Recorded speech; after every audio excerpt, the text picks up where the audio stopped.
Sitting at the top of the Japanese tech tree, the steel behemoth known as Yamato is being captained by Sir Momberg, with one of the best games I've seen in a while. As the battle begins to unfold, I'll run you through Momberg's build in case you wanted to replicate it. For his commander, he's got a 21 point Yamato, running Emergency Repair Expert, Grease the Gears, Adrenaline Rush, Basics of Survivability, Emergency Repair Expert, Concealment Expert, and Fireproof. For the ship's upgrades, he's using Main Batteries 1, Damage Control 1, Aiming Systems 1, Damage Control 2, Concealment and Main Batteries 3. With his build covered, now is the perfect time to discuss the ship whilst we watch Momberg help dismantle the enemy team. So if you didn't know, it's actually one of the earliest tier 10 battleships added to the game, back in the alpha in 0.1.1, but interestingly enough, it's withstood years of power creep and to this day, it can perform really well, as you are about to see with how Momberg plays. Of course, I guess it is being superseded by the likes of, say, Shikishima and the new super ships where you've got Satsuma, but overall it can definitely hold its own. I think one of the most notable things about Yamato is definitely her guns. 460mm, 32mm of overmatch, and you can ruin British BBs just by punching straight through their bow, especially if you get a multitude of citadels and knock them out of the game. But the thing is, it is also pretty well known as a sniper, and you will probably have found this out the hard way if you play many top tier games, by receiving a cross-map dev strike, which isn't the most fun because you're just happily going along in your way, going, oh yes, I'm having a wonderful game, and oh, I'm dead, because a Yamato has just hit you from about 25 kilometers away. Now, of course, the ship does have quite a few weaknesses, which you can mitigate mainly from positioning. But, I mean, one of them is it is very easy to get cheats in this thing if you don't angle properly. The low maneuverability means it's going to be quite hard to leave position, so once you get somewhere, it's going to take you a while to actually turn and get out of there, so it's going to be quite vulnerable to spam, and probably why it's being given such a high amount of HP, just so it can actually withstand that. And especially when you apply the reload mod to the guns, the turret traverse is very slow. Now, I believe it was Notza who did a video on this quite a while ago, where he, instead of going for the reload mod, he went with something different. He went with a turret traverse mod instead, and he sort of specs that, and that seemed to work very well. So Yamato, it can work in a multitude of different configurations, so I think that is definitely something you could try. Now, in terms of Momberg's build, it seems like a pretty standard build, and it definitely works for him. Now, we are a couple of minutes into this game, and it looks like there's going to be a cyclone, so there's one going to be coming in 2 minutes and 40, so he can start to push it because he's going to be able to afford to, for now, granted that nothing stops his way in the next 2 minutes, and then afterwards it's going to be a fact of having some very close quarter fights. He's currently supporting his Ohio and Z52, which are pushing up, but as you probably saw in the chat, he was wondering what the Z was doing, and he's now aimed his sights onto the Yoshino. Of course, sometimes you do get very unlucky with shots, and at such long ranges, especially with cruisers, if they do notice that you're shooting them, they have a lot more time to react. So if you shoot someone and they start manoeuvring, and as you can see, the Yoshino is turning left, then they are going to be able to turn away, and we've just got these second shells coming in. Plus, they are taking other shots, and even with those 2 penetrations, manages to get 7,000 damage, which is very good. Now, he's starting to push forward even further, and he has just seen the Des Moines. And this is one of the things you don't want to be doing, is if you're not aware of what's aiming at you at the time, then things like this are going to happen to you. So he pops off the first shot over here to the Des Moines, which is currently broadside, and then gets his rear gun off as well, fires that, and we're about to see they are about to get whacked. Well, not from that shot, 7,800 still quite good, but then the second shot comes in, double citadel, and they will hopefully have learnt that lesson. So that Des Moines is going to be out of the battle for a short period of time with half their HP just being knocked out, so then Momberg can start focusing his attention to the enemy Yoshino instead. Now the good thing is they are starting to get a bit closer, and he's going to be able to take advantage of this, so it's going to be less shell travel time, so this ship's not going to have as much time to manoeuvre.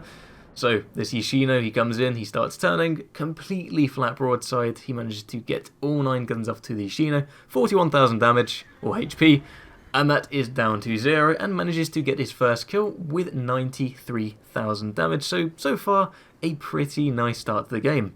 Now we do have both of the Yamatos firing onto Momberg, so he gets quite lucky with that first shot, doesn't do too much damage. Second one does a little bit more, but still something that can be mitigated with his repair party, which with his build he does have an extra consumable, which you will definitely need.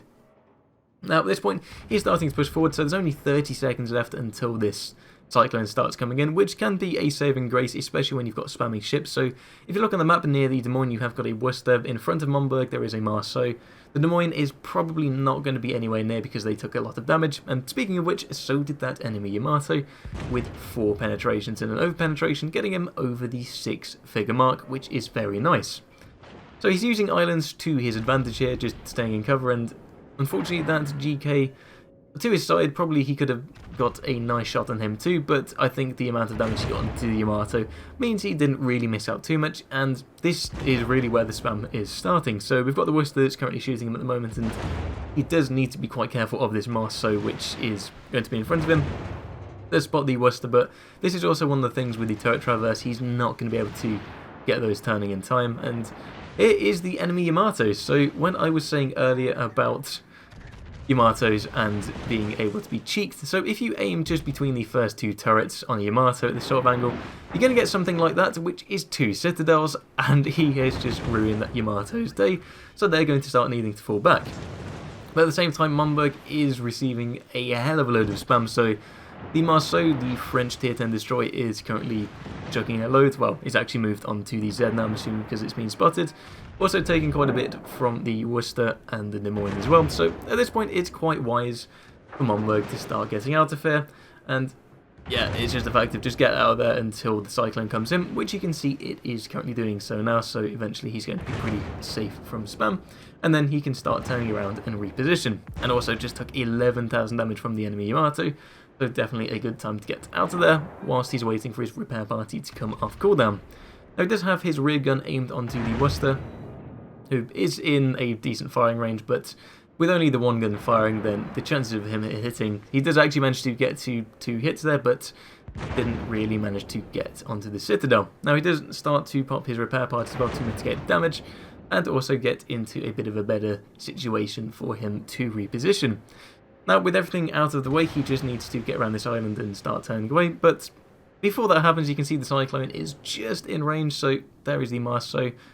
Manages to get 1 shot off, and we'll see if these hit, and now the Cyclone is pretty much fully in its swing. Also manages to get 2 overpens. Now, because the next couple of minutes is pretty much just him repositioning here, so he's just going all the way around the island, we are going to fast forward a bit so we can start getting into some more interesting gameplay, where him, the Ohio, and the Z are now starting to push onto the sea cap, where you can see the 2 primary ships are the 2 Yamatos. One of them has just been spotted by the Z, and the other one is just between B and C, quite far on the H line. So the first Yamato is quite side on. The second one has just been spotted as well, so they are quite close, but it is going to allow Momberg to get into the cap and hopefully get some extra points just from capping this point, and also cement the win. Because at the moment, the enemy team don't have any caps, the friendly team have 2 caps, and are having a pretty nice point lead, but that has just gone down a bit with the Des Moines being knocked out, so it is quite equal in terms of the ships. Now, the enemy Yamato is coming in, so it's going to be a head-on-head battle, and it appears that the Z is starting to drop some torpedoes onto the Yamato, which, if you didn't know, also has some amazing torpedo protection. So even if the Z gets quite a few torpedo hits on it, it's not going to damage the Yamato as much as it would damage quite a few of the ships, but I don't think the enemy Yamato is going to be as worried as torpedoes as he is about Momberg. Now, the Z is starting to just run away because it looks like they got a bit too close, lost half their HP, and they are just now repositioning, and there is the second Yamato there, side on, but again, as I was saying before with the turret traverse, he probably wouldn't be able to get those guns across anyway, and the Yamato is going to be in cover, so shouldn't really cause any issues for Momberg. So the enemy Yamato has already fired, and although Momberg did get spotted for just a brief second there, the Yamato doesn't seem to be too bothered and is more focused on, I'm assuming, the Ohio here, and has made a fatal mistake. And as I was saying before, the weakness with the cheeks, again,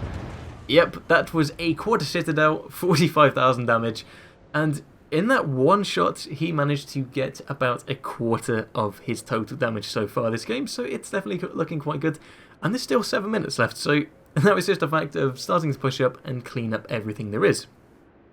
Now, thankfully, the pushes that the team managed to do in the beginning of the game, which is getting all the caps, and they have just managed to secure the C points, has meant they've pretty much gotten a nice point lead, and they can afford to let the A cap go whilst all the enemies are in one position. And normally, when you are really grouped up in a position, it can be quite bad. But in this case, you're going to see this is one of the instances where being together is like very grouped up as a team is going to be very beneficial, because if you notice on the G5 lane, you can see there is currently a Großer Kraftwerk, which is going to be meeting 3 of our friendly ships, so it's going to be quite hard for him to knock all 3 out at the same time. At the same time, we've also got a Republic. Although you can't see them, I believe they had pretty much full HP, so they're going to be able to defend the B cap, whilst the rest of the ships start coming forward to support and defend that middle cap and maintain a point lead, which is going to be essential for staying ahead in this game and guaranteeing a win. So you saw that Großer Kraftwerk did move forward a little bit, but they were going to start pushing forward thinking, oh brilliant, okay, we're in secondary range, because a GK, when it's a Cyclone and you've got secondaries, close quarters is where you want to be, but not when you are side onto a Yamato and are also facing a Petro, an Ohio and a Z52 from the side. And already Momberg is really just making the most of this opportunity and just slapping this Kraftwerk, who doesn't even appear to have noticed him, but I think it's just more the fact that he's kind of panicked and thinking, oh my god. But to be fair to the Großer Kraftwerk, they are actually doing the best thing they could in this situation, which is knocking out the friendly Z. Also, Momberg does manage to confirm his 3rd kill. But as I was saying, I think the GK actually probably did the best thing there, which was focusing the enemy destroyer, because to give his team probably the best chance here would be to knock out the destroyer, because once you've got only surface vessels such as cruisers and battleships, and then you're facing a destroyer, that destroyer is definitely going to have the upper hand, because they are going to have the lower concealment range, and then they can just start dropping torpedoes and make it much more difficult for the team. So, I mean, in any situation you should focus DDs, but I do think the GK actually did a pretty good job. Now, as we've been talking, the Montana has been spotted coming into the B cap from the A cap, and at this point, this is where Momberg comes in, try to get a side shot on the Montana once they come through, whilst at the same time the Republic, who has a significant amount of HP, is also just looking at that gap, waiting for them to come through. So this Montana, as soon as they do come through this gap, are going to be met with a pretty horrible surprise, because they're going to have the Ohio and the Yamato looking at them, but the Montana has just popped their fighter plane, so unfortunately the element of surprise has just been lost. So it's just a fact, push on through, and you can see the Montana is coming through this gap here, but they are appearing to slow down and take a massive chunk from that Republic, but the Republic also takes about 13,000 back, and their side just being shown, but you can see those shells on the left. Unfortunately, they don't sit down the Montana, but still do a pretty decent chunk, and now the Montana is left on a pretty paltry 26k, mitigating that with a heal, but with this many ships focusing, it's going to be hard to stay alive. Now, the rest of the ships, we've got the Republic onto the right, and the Des Moines, which is the same one that Momberg actually managed to citadel earlier on, are now there, so they are going to be able to get some shots onto the side, and unfortunately the Ohio has been caught out by the Republic, bit of a voice crack there, and Momberg manages to slap them with a return 16,000 damage. Now, the thing that the Des Moines did last time, which was staying broadside to Momberg, I think they may have learnt their lesson here, because they have started firing at Momberg, and whilst he's getting his shells ready to be reloaded, the Des Moines does start turning out, so it's going to be a hell of a lot harder to actually hit the Citadel. So he does get one overpen, but nothing compared to what he could have gotten if that Des Moines stayed side on. Now he's getting a bit of a love tap from the Ohio, but this is where I was saying before the cheek is quite vulnerable. Here it is there. It's 19,000 damage from the Republic, so unfortunately this is where Momberg actually gets the receiving end of it and is still turned a bit too far.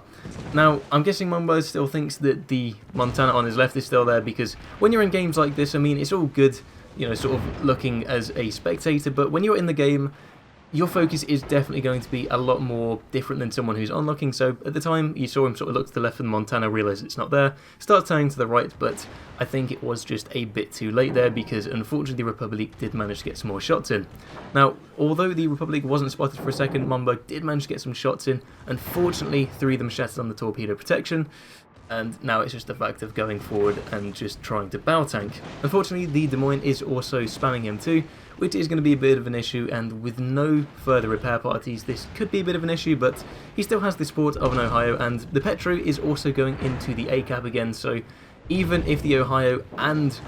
Momberg do die, then they are going to have 3 caps, and then the Petro can stay alive for the rest of the game. Now, unfortunately, he does have 2 fires on him at the moment, so it's just more effective when he's going to die rather than if he's going to die, so he just needs to make the most of these final minutes. With 1000 HP left, his gun's reloading, takes the final shot from 10,000 HP all the way down to 1200, leaving that Republic pretty much out of the game.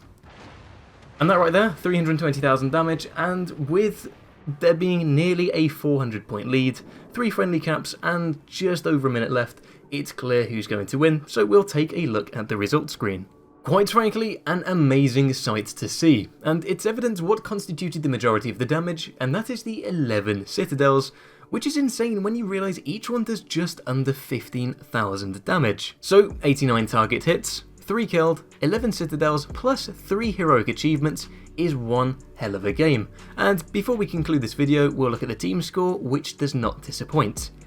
3,394 base XP.